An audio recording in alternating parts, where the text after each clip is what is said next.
انصاف اور سچائی اللہ تعالیٰ کے نزدیک قربانی کرنے سے زیادہ پسند ہے۔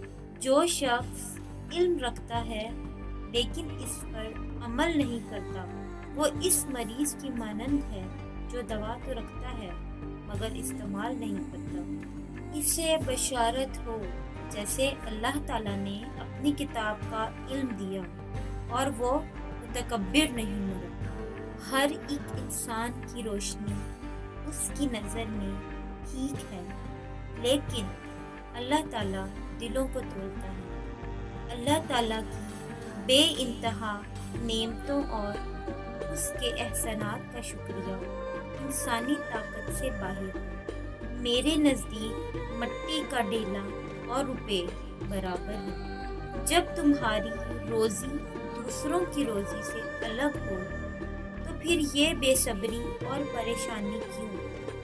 سچے کا تھوڑا سا مال چھوٹے کی بہت سی دولت سے بہتر ہے۔ اپنی ضرورتوں کو محدود کر لینا ہی بڑی دولت مندی ہے۔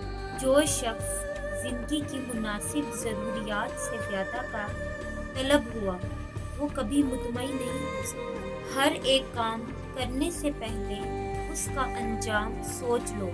اگر میں انجام سوچ لیتا تو جنت سے نہ نکالا جاتا۔ جب گھر میں گوشت بنا کر کھاؤ تو ہڈیوں کو مکمل صاف مت کیا کرو، کیونکہ اس میں جنات کا بھی حصہ ہوتا ہے۔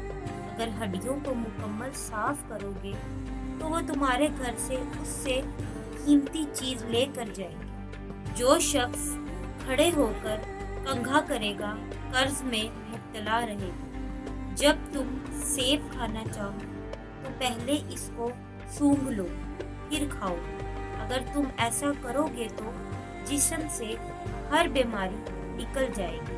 ظلم اور غرور کی سزا دنیا میں ضرور ملتی ہے۔ آسانی پیدا کرو، تنگی نہ پیدا کرو، لوگوں کو تسلی دو، نفرت نہ دلاؤ۔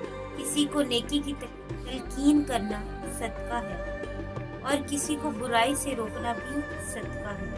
اللہ تعالیٰ نے میری امت کے وسوسوں یا دلوں کے خیالات کو معاف کر دیا ہے جب تک انسان اس پر عمل نہ کرے یا زبان سے نہ نکالے۔